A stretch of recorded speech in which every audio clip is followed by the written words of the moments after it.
Hi everyone, this is Arpad from the YouTube channel Starpath Academy, and today is Storytime Tuesdays. So I'm going to share a story from my youth when I was living in hyperinflationary post-communist Romania.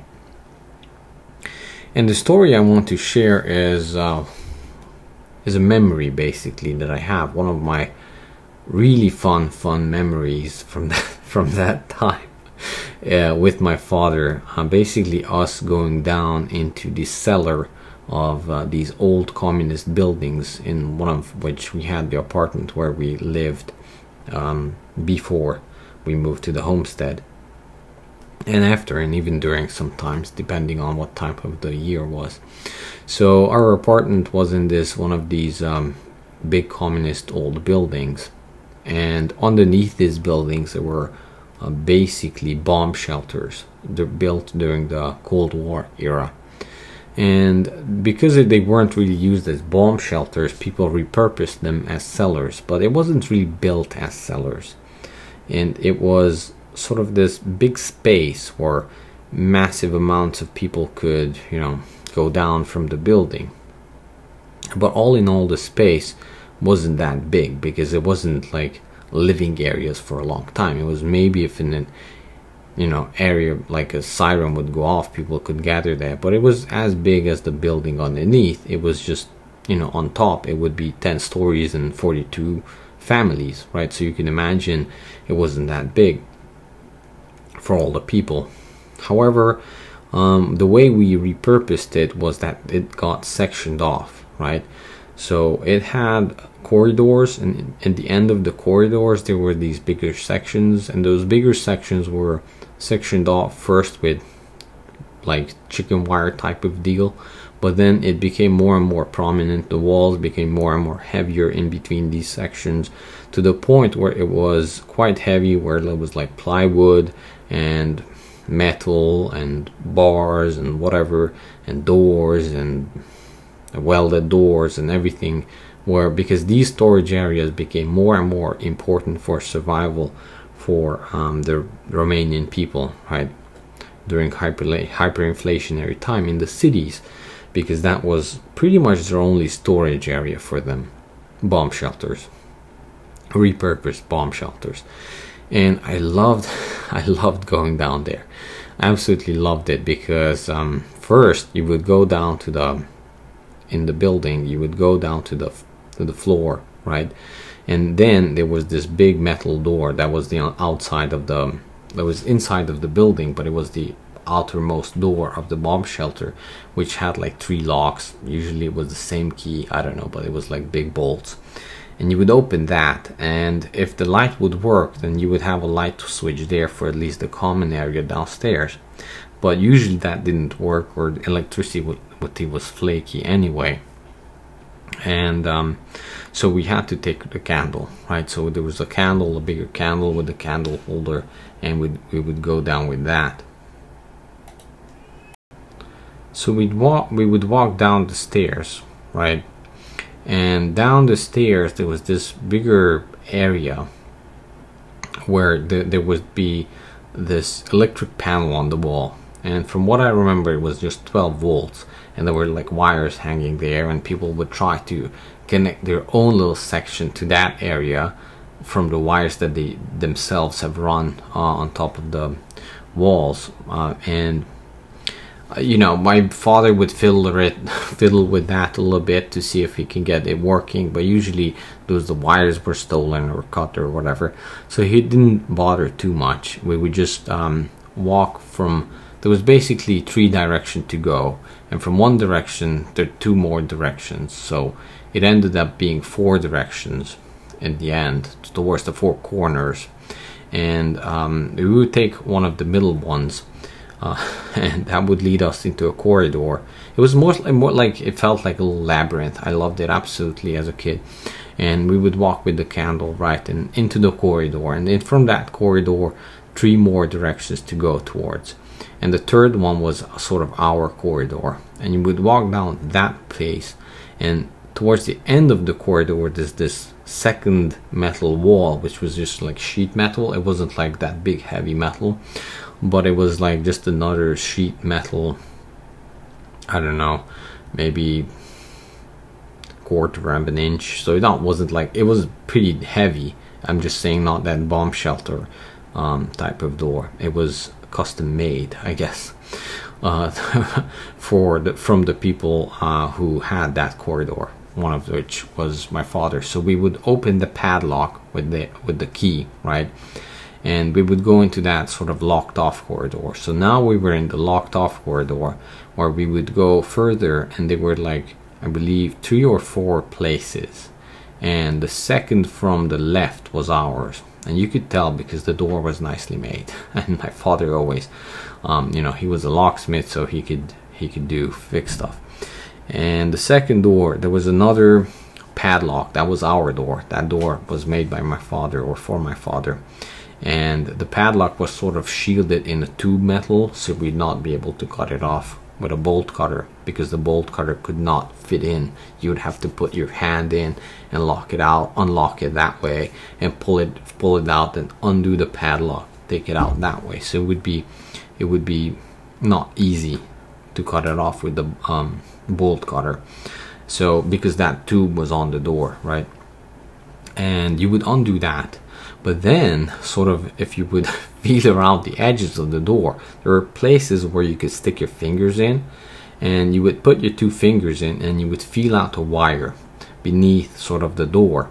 And because it wouldn't open, it would still not open because of the secret lock my father installed, right? So you would put your fingers in there, and you would feel the wires, and you would pull the first wire, and you would pull the second wire, and then that would open 2 little bolts that would be on springs. So I think you would have to keep attention on it, and you would keep it, and then you could open the door. So, and then you would enter the most magical place that I have ever known as a kid. And there it was. So inside there was every treasure that my father kept, right? And there were 255 gallons of cabbage. 255 gallons barrels of cabbage, basically the sauerkraut that we had for food for that winter. Because I don't know if you're familiar with Eastern European traditions, but it was like when the cabbages are done, you eat what you can, and you can what you can't.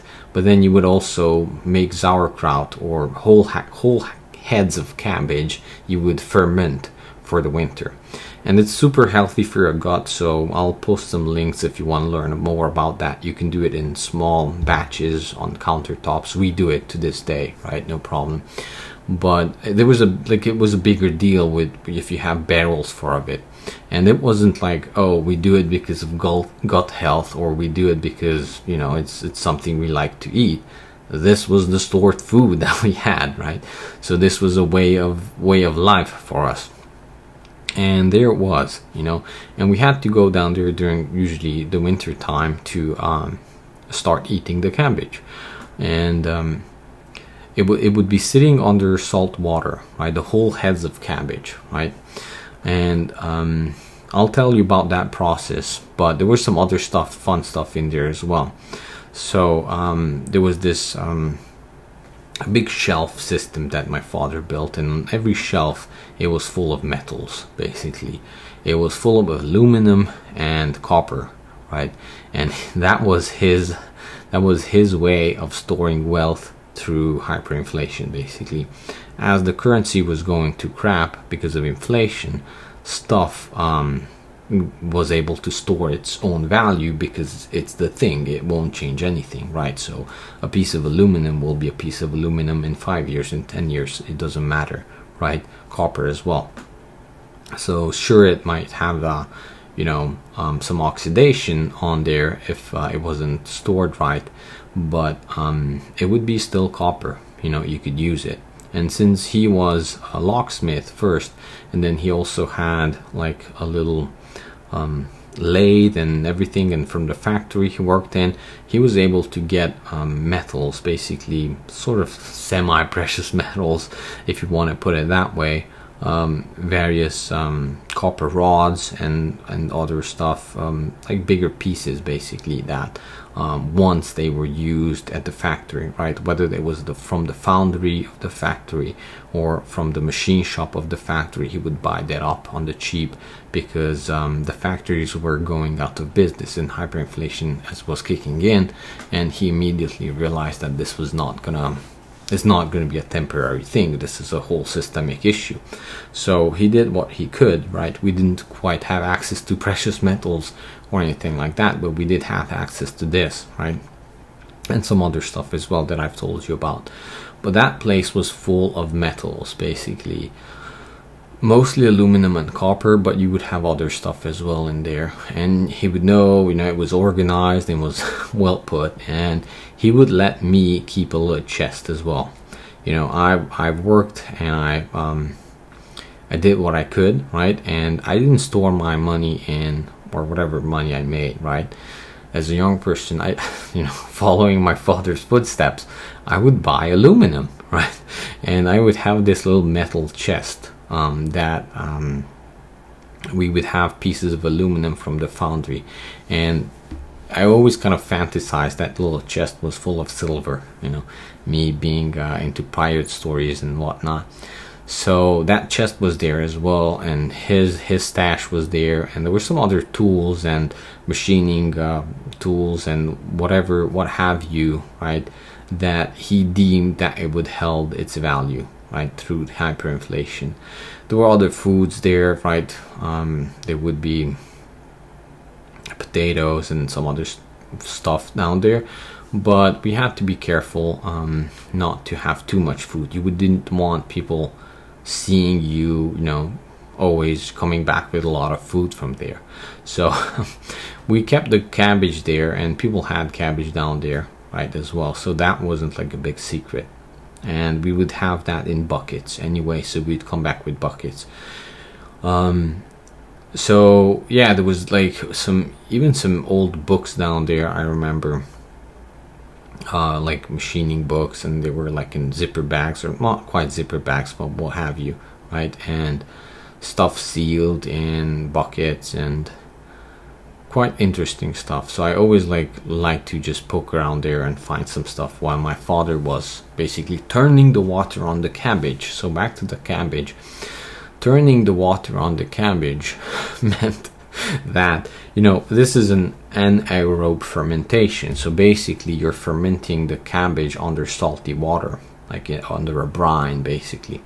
And I love to drink that salty cabbage water, that brine, as we were turning the water. But let me tell you what that meant for us. So because this is not like a countertop little thing where you would do sauerkraut, these were 55, I think 2 or 3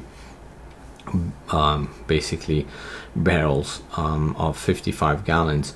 What we had, and we didn't have like a spout underneath, which would have been really helpful, but those are very hard to come by. So we had the barrels, and in order to turn the water, so the salty water eventually, or the most salty part of the water, right, would be at the lower, at the bottom, right?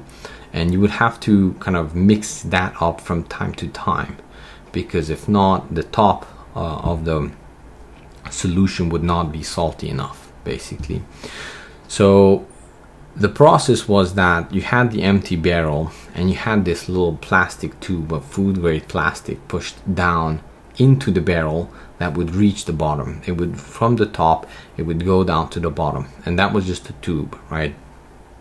And you would put so first you would prepare the cabbage, you would clean the cabbage, you would decore the cabbage, you would take the cabbage and take out the core, right, and push salt in the core as well, because that's where like the most vulnerable part of the cabbage was.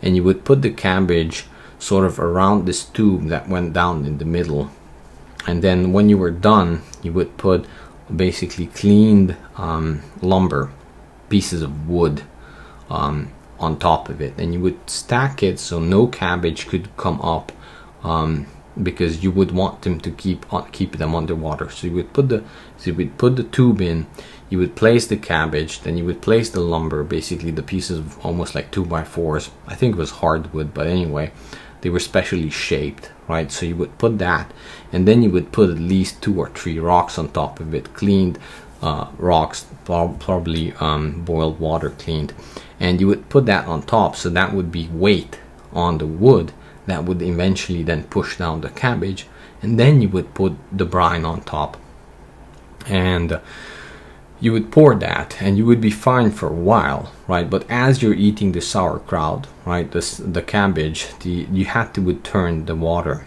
and that would mean that now you would come back and you would have basically a hose, a clean hose, that you would push down through that tube, remember, and you would push it down. Because of the tube, you could, in between the cabbage, you could push it down all the way to the bottom, and you would have the end sticking out, and then you would suck on it, and as you would suck, the water would just reach the end of the 55-gallon barrel, and as it would start flowing out, it would siphon the rest of the water out, and you would siphon the water, some parts of the water out, in like a 5-gallon or a 10-gallon bucket, right? And you would siphon out water, the saltiest water from the bottom, and you would pour that on top, basically. And you would have to do that a few times to make sure that you're basically mixing the water again, and that way you could keep the cabbage for a much longer time in that cold cellar bomb shelter area, right, that we had. And we had to do that. That was sort of a chore that I would help with, and that was sort of like the whole place. We had to go there. It wasn't just for fun, you know. And there were some other food items stored down there as well, like sacks of potatoes and some other stuff. Now some people also actually broke the concrete and dug further deeper down into ground to kind of increase the little space. And like one of the places down there, another one that we bought later on, had that, but ours originally didn't have. Now, but it was also interesting because all of this was done under candlelight, remember? So as we walked in through that first corridor, we had sort of like a communal candle there, like a candle holder on the wall. And with your candle that you would walk down the stairs and you would go in this little labyrinth, you would light more candles on the way. And you would go into your own little area, and then you would light your own candle there, and you would all this operation would be done under candlelight.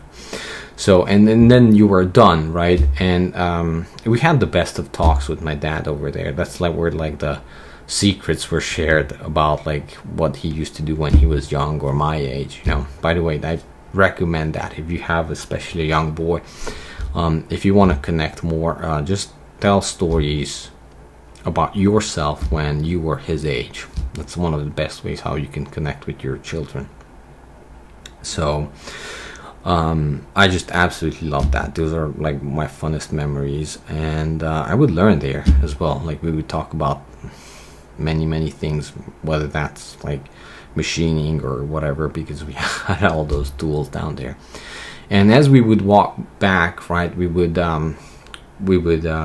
blow out the candles on the wall, in the holders, and we would lock the door. We would put the secret deadbolt back in, lock the sheet metal door, and then walk back in, undo the little wires if the electricity worked in the main area, and then walk up the stairs. And in most cases we had to walk with gallons of cabbage, so buckets of cabbage up to like 7 stories or 10 stories, right? And that was another chore, but it was fun. It was I have some of my fondest memories there, because it was just sort of the secret labyrinth where we had stored food and sort of precious metals there, right?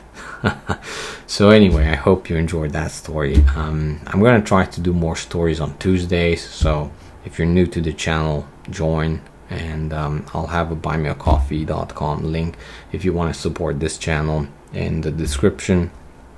And I'll actually post some Amazon links if you're interested, how we do anaerobe fermentation for cabbage, for sauerkraut and other stuff as well in the description. Those are going to be Amazon links, but decide if you need them or not. But it's one of the healthiest things you can have for your gut and for long-term health and immune support. Just look at lacto fermentation and do some research on that. It's how the people of Eastern Europe survived during those times, because if your immune system goes out, you go out, you know. So this was food for us, but it was also gut health, right, that we had to care about. So it's absolutely interesting how all of this ties together, the health and the wealth and all the stories. So see you next time.